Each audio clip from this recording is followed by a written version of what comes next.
Before we get started, if you could like, comment, and subscribe, that would help us to reach our goal of 3,000 subscribers before the end of August. All right, to the video.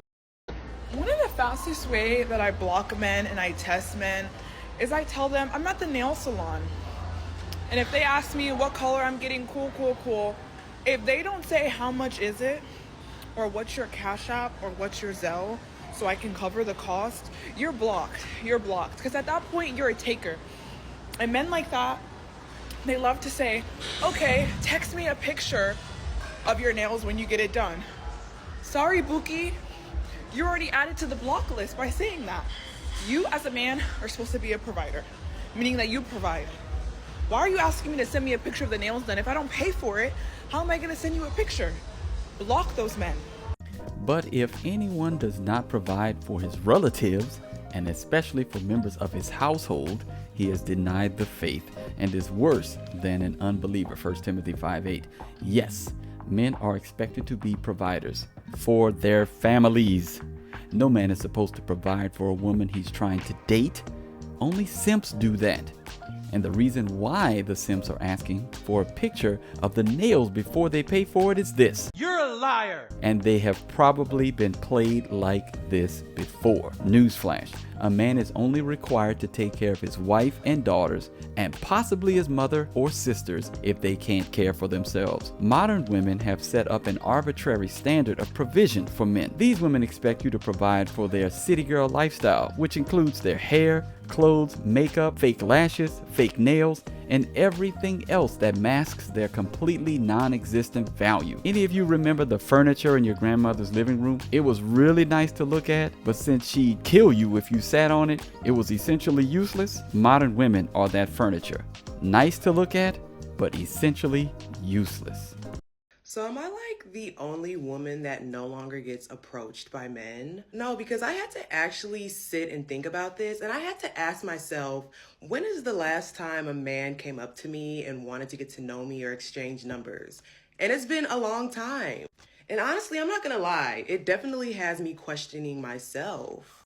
Like, am I not as attractive as I thought I am? Am I looking old? Am I intimidating? Like, what is it?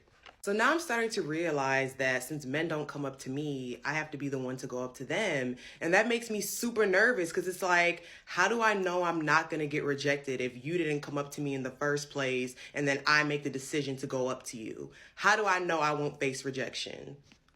So can I get some tips and tricks, some advice on how to approach a man that I think is cute? Because I have no idea how to. Like, I'm scared and I feel like I can only approach men if I'm drunk, which is not often. Newsflash.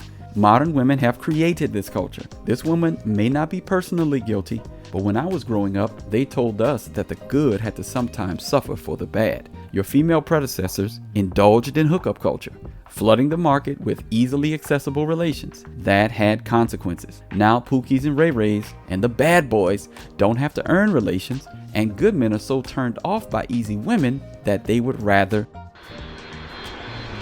There is nothing about this woman that stands out.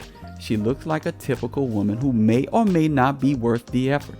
If she wants to stand out, she needs to do something drastic to set herself apart. She essentially needs to become a pick-me. Maybe start posting videos about your journey to wifely character. Approaching men is not the answer, because he who finds a wife finds a good thing and obtains the favor of the Lord. Make yourself into a wife and a good man will find you. Oh, and stop getting drunk. It's not a good look. As a single mom, it is so hard to date. Like, I feel like I do not have the energy, the capacity, or the time to go out with these people, because I'm almost like, if you're taking time from me and my kids, you need to be worth it.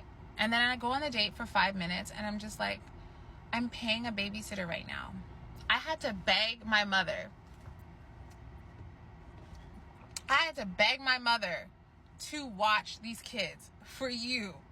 And in the middle of the day, I'm just like pissed off. Like, I'm so irritated that I hired a babysitter or that I had to beg my family for you. So guys, can we please really consider not wasting a single mom's time on a date. And I'm not trying to be like that girl, but it's just, man, it is not easy. Question: if you do not have the time, the energy, nor the capacity, then why are you dating? Newsflash: no man is obligated to not waste your time. It's a date. You are there to assess compatibility. She is obviously impatient if she's already thinking about bailing after 5 minutes. Here's a thought: if you're already going on the date thinking about the babysitting fees or having to have asked your mom to watch the kids, then you should probably stop wasting the time of the men that you're dating. What exactly is she expecting to happen after 5 minutes? A proposal? Don't the men have the same ability to assess her? Men are not obligated to give single mothers extra consideration on a date. If he does, then that's totally up to him. But it is for these reasons that men are avoiding single mothers in the dating marketplace. You bring extra concerns like this to the table and require men to do more than other women, which lowers your value in their eye. Dating is already hard and requires patience because it's too vague and ill-defined. And adding all of these extra requirements is going to cause you to remain single. Don't forget to like, comment, and subscribe. Share this video out and support. All the information is in the description.